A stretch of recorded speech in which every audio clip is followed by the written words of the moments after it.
मैंने इस्लाम छोड़ा कब है? हमको तो निकाल दिया। मेरा प्रश्न आपसे ये, आप खुद कह रहे हैं कि आपने इस्लाम छोड़ा नहीं, आपको इस्लाम से निकाल दिया गया। मतलब एक तरीके से जो आप बता रहे हैं उसके हिसाब से धक्के मार के निकाल दिया गया। तो लोग ये क्यों माने कि आपने हिंदू धर्म को अपनाया है? आपको किसी ने धक्के मार के निकाल दिया तो आपको जो जगह मिली आप वहां आ गए, आप हिंदू तो हुए नहीं, आप तो मजबूरी में हिंदू बने। इसका मतलब हम तो एक आतंकी गुट का पार्ट थे, उस गुट ने हमको बाहर कर दिया क्योंकि हमने उस आतंकी गुट की असलियत। अरे भाई, आतंकी गुट में आप थे ना, आपने तो नहीं छोड़ा ना आतंकी गुट। आप खुद कह रहे हैं आपने आतंकी गुट नहीं छोड़ा, आपको धक्के मारकर निकाला गया उस आतंकी गुट से। तो आप कैसे आतंकी नहीं थे? आप क्यों माने आप हिंदू हैं? आप क्यों नहीं मानेंगे? क्योंकि मैंने रीति रिवाज के साथ में हिंदू धर्म अब मैंने अपनाया है। अरे अपनाया क्या है? आपने मुझको अपनाया क्या? आप तो खुद कह रहे हैं कि मैंने इस्लाम छोड़ा नहीं। आप छोड़कर आके, अगर ये धर्म इतना अच्छा है और अगर आपको ये पसंद था और आपको लगता है इस्लाम जो है वो आतंकवादियों का गुट है, एक minute sir, let me complete. अगर इस्लाम में आतंकवादियों का गुट है, धर्म नहीं है, तो आप उसको छोड़कर आए होते। आप तो आज भी कह रहे हैं कि मैंने छोड़ा नहीं, मुझे निकाल दिया इसलिए मैं यहां आ गया। तो आप यहां को स्वीकार थोड़ी कर रहे हैं, आपकी मजबूरी है हिंदू बनना। कल को आपको हिंदू धर्म में कुरीतियां दिखेंगी, आप कहेंगे मैं इसको छोड़कर अब क्रिश्चियनिटी अपना रहा हूं, यही सबसे अच्छा धर्म है। बिल्कुल नहीं, मरते मरते नहीं छोड़ूंगा। और मेरा अंतिम संस्कार इन लोगों द्वारा मारे जाने पर, ये मुझे मालूम है ये मारेंगे, मेरी नेचुरल डेथ नहीं होनी, मुझे कोई बीमारी नहीं है, ये लोग मुझे मारेंगे और ये जरूर मारेंगे, मेरी हत्या करेंगे। 99.9% मुझे ये उम्मीद है अगर कि ये मेरी हत्या हो जाए तब भी मेरा अंतिम संस्कार हिंदू रीति रिवाज के साथ में होना है। मैंने इसका एक एफिडेविट भी तैयार करके दे दिया है। और अगर नेचुरल डेथ होती है किसी चीज में तब भी हिंदू रीति रिवाज के साथ में होता है। जब मरने के बाद भी का भी मैं तय कर चुका हूं तो अब छोड़ने का क्या मसला बनता है? और अल्लाह ने ये भी कहा, ये मैं इसलिए कह रहा हूँ, हमें ये एहसास रहना चाहिए कि हम इन नज़रियात के हामिल हैं, हम इन चीज़ों पर यकीन करते हैं। दूसरी बात इस्लाम ने ये बताई कि एक दिन आने वाला है जिस दिन इन मुर्दों को दोबारा जिंदा करके खड़ा किया जाएगा। अब चूंकि दौर मेडिकल साइंस का है ना, साइंस का दौर है, तो लोग हर चीज़ की साइंटिफिक दलील मानते हैं कि भाई साइंसदान तो नहीं कहते कोई ऐसा होने। अब कोई साइंसी रिपोर्ट आ जाए ना, जापान के साइंसदान ऐलान करें कि भाई हमारी ये रिसर्च है कि मुर्दे एक दिन क्या होगा, जिंदा होंगे, तो लोग फौरन यकीन कर लेंगे। तो कुरान ने फिर इसके दलाइल दिए हैं। सूरह यासीन का आखिरी रुकू आप पढ़ें, रसूलुल्लाह सल्लल्लाहु अलैहि वसल्लम के पास एक शख्स आया, कब्रिस्तान के, कोई पुराना कब्रिस्तान था, उससे किसी मुर्दा हड्डी को निकाल के लाया। मुर्दे जब कब्र में जाके हड्डियां बन जाते हैं ना, तो वो आया, एक पुरानी बोसीदा हड्डी निकाल के मोहम्मद सल्लल्लाहु अलैहि वसल्लम के पास लेकर आया और कहने लगा कि आप ये कहते हो कि हम जब मर के ख़त्म हो जाते हैं तो एक दिन आएगा अल्लाह इन मुर्दों में जान डाल के दोबारा ज़िंदा करेगा।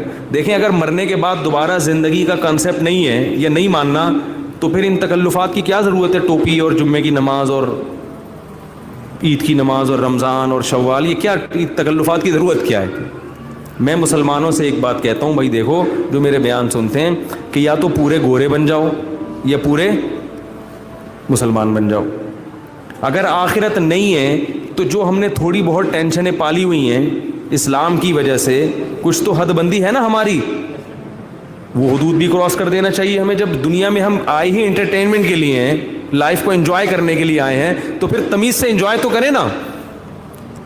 और अगर आखिरत है तो जितना हम इस्लाम से दूर हैं उतना फिर दूर क्यों हैं हम? पूरे इस्लाम में क्यों दाखिल? अगर इस्लाम सही बात कह रहा है तो फिर पूरा इस्लाम सही होगा ना, आधा तो सही नहीं हो सकता। ये क्या बात है कि जुम्मे की हद तक तो इस्लाम सही है, फजर की नमाज में इस्लाम की बात हमारी समझ में नहीं आ रही।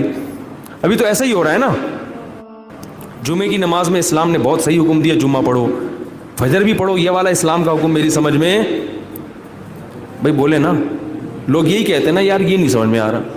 तो भाई अगर फजर पढ़ना गलत है तो फिर जुम्मा पढ़ना भी गलत है, ईद पढ़ना भी गलत है। और अगर जुमे की नमाज पढ़ना दुरुस्त है तो फिर इस्लाम ने जैसे जुमे का हुक्म दिया वैसे ही फजर का भी तो हुक्म दिया है ना इस्लाम ने, कि फजर की नमाज भी पढ़ो जमात से आके।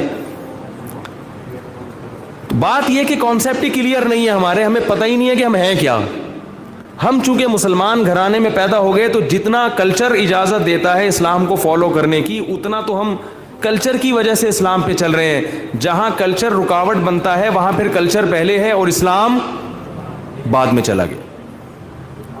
تو وہ شخص آیا رسول اللہ صلی اللہ علیہ وسلم کے پاس پرانی بوسیدہ ہڈی لے کر اور کہنے لگا کہ من یحیی العظام وہی رمیم, اے محمد صلی اللہ علیہ وسلم یہ ہڈیاں جب بوسیدہ ہو کے سڑ کے گل کے ختم ہو جائیں گی تو بھلا یہ کیسے دوبارہ زندہ ہوں گی؟ آج تک ہم نے کسی حکیم ڈاکٹر کو یہ بات کرتے ہوئے, بولے نا یار, نہیں سنا, ہم نے تو سنا ہی نہیں ایسا کبھی. حکیم جالینوس بھی گزر چکا ہے اور بڑے بڑے آئے ہیں, دوائیاں بنا کے گئے ہیں دنیا میں, کسی نے آج تک یہ نہیں کہا. سب یہی کہتے ہیں کہ موت کا کوئی حل, موت کے بعد زندگی نہیں ہے. تو یہ اعتراض نبی صلی اللہ علیہ وسلم پر کیا, مگر حقیقت میں یہ اعتراض کس پر کیا ہے؟ اللہ پر, جس نے بنایا ہے. کیونکہ وہ یہ کہہ رہے کہ میں زندہ کروں گا, نبی نے تھوڑی کہا کہ میں زندہ کروں گا. تو سورہ یاسین کا آخری رکوع نازل ہوا اور اللہ نے یہ آیتیں نازل کیں, اولم یر الانسان انا خلقناہ من نطفۃ فاذا هو خصیم مبین. فرمائے یہ انسان جو اعتراض کر رہا ہے کہ میں کیسے زندہ ہوں گا, اسے کہیے کہ اپنا ماضی جھانک کے دیکھے. ایک غلیظ منی کا قطرہ تھا ناپاک, اللہ نے اسی پانی کے اندر آنکھ, ناک, کان, دل, دماغ, جگر, گردے, پھیپھڑے, کلیجی, کیا کیا بنا دیا, آنتیں, دماغ اور یہ ساری چیزیں مشینری فٹ کر کے اس کو دنیا میں بھیج دیا. اور ایسا بھیجا ہے کہ پانی سے بنا ہوا انسان, ایک گندے پانی سے بنا ہوا انسان ڈیبیٹ کر رہا ہے, بحث کر رہا ہے. کیا کہہ رہا ہے؟ من یحیی العظام وہی رمیم, بھلا میں مر جاؤں گا تو کون ہے جو مجھے زندہ کرے گا دوبارہ؟ وَضَرَبَ لَنَا مَثَلًا, فرمایا ایسا بن گیا بحث کرنے والا کہ بنانے والے پر انگلیاں اٹھا رہا ہے, اعتراض کر رہا ہے. یہ ایسے ہی ہے جیسے کوئی فقیر ہو نا, ادھر توجہ ہے نا آپ لوگوں کی. بھائی ایک فقیر ہے, غریب ہے, کھانے کو روٹی نہیں تھی, کچھ بھی نہیں تھا اس کے پاس. آپ اسے گھر میں لے کر گئے, اس کو نہلایا دھلایا, 3 پیس سوٹ پہنایا, کھانا وانا کھلایا اور جیب میں آپ نے اس کے $500 رکھ دیے اور اس کو بڑا اچھا آپ نے تیار شیار کر کے بولا بھائی چل بھی جا.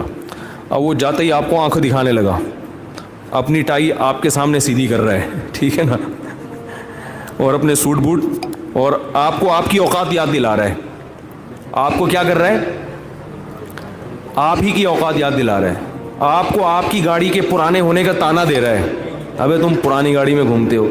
تو آپ بولیں گے نا کہ ذرا اپنا ماضی جھانک کے دیکھ, تو چنچی ہوتی ہے یہاں پہ سمجھتے ہیں لوگ, تو چنچی کے, وہ چنچی ہوتی ہے رکشے ٹائپ کی ایک چیز, تو چنچی کے قابل نہیں تھا, تو موٹر سائیکل کے قابل نہیں تھا, تجھے میں نے لینڈ کروزر خرید کے دے دی, اب جس نے دی ہے تو اسی پر انگلیاں اٹھا رہا ہے. ہیں بھائی, بالکل یہی انداز قرآن کا ہے کہ تم ناپاک قطرہ تھے پانی کا, جسم سے نکلو تو غسل فرض ہو جائے, کپڑے پہ لگ جائے تو دھوئے بغیر نماز نہ ہو.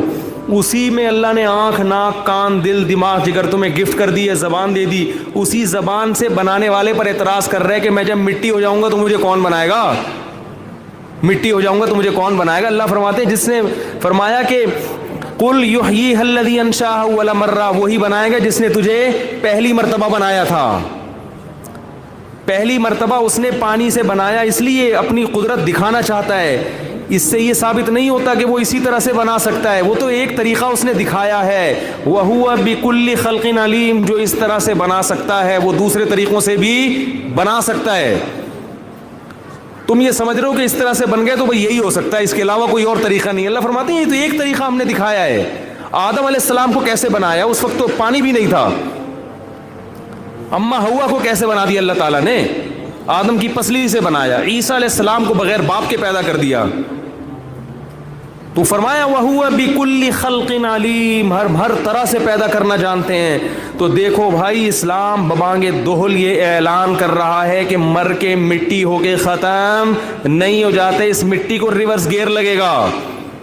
منہا خلقناکم, اسی مٹی سے بنایا.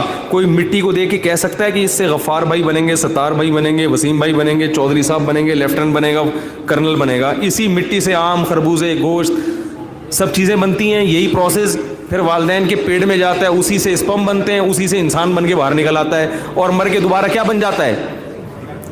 तो अल्लाह फरमाते हैं 2 मराहिल हमने दिखा दिए, पानी से, मिट्टी से इंसान और इंसान। तो अल्लाह फरमाते हैं मिन्हा खलकनाकुम, बनाया इसी मिट्टी से, वफ़ीहा नुईदुकुम, इसी में दोबारा मिट्टी कर देते हैं। 2 चीज़ें देख ली हैं, तीसरी देखी नहीं है, इसलिए दिखाई नहीं है कि इन 2 की वजह से उस तीसरी पर यकीन कर लो कि जो 2 काम कर सकता है वो अगला स्टेप भी पूरा कर सकता है। वमिन्हा नुखरिजुकुम, सूरह ताहा, फरमाया इसी मिट्टी से बनाया, इसी में ले गए और दोबारा इसी को रिवर्स करके इसी मिट्टी से इंसान बना के खड़ा कर देंगे। तो भाई हमारा एक हिसाब व किताब का दिन है, उसमें हमसे क़यामत के दिन सवाल होगा। वो सवाल हमसे होगा उन अहकाम के बारे में जो अल्लाह ने कुरान मजीद में हमको दिए हैं, वो इस्लाम के बुनियादी अहकाम हैं, उनके बारे में हमसे सवाल होगा। वो अहकाम क्या हैं? वो उनमें सबसे पहला हुक्म है तौहीद। इस्लाम एक खुदा के तसव्वुर के अलावा किसी दूसरे खुदा का कायल, बोल लो यार, बोल लिया करो अल्लाह के बंदे। देखो मैं भी इतनी एनर्जी सर्व कर रहा हूँ ना, तो बोलेंगे, मुझे एहसास होगा मेरी बात सुन रहे हैं। तो इस्लाम कितने खुदाओं का कायल है? एक, बस, दूसरा कोई गॉड नहीं है, एक अल्लाह है बस। इसमें कोई इख्तलाफ नहीं है। कोई फ़िरका बनता है तो इस्लाम से खारिज है। दूसरा बहुत बड़ा मसला क्या है? इस्लाम पैगंबरों का कायल है। हमारा इस कौम से एक और इख्तलाफ है, हम ये कहते हैं कि अल्लाह ने इंसानों की हिदायत के लिए बहुत सारे पैगंबर भेजे हैं दुनिया में, जिनको तमाम आसमानी मज़ाहिब मानते हैं।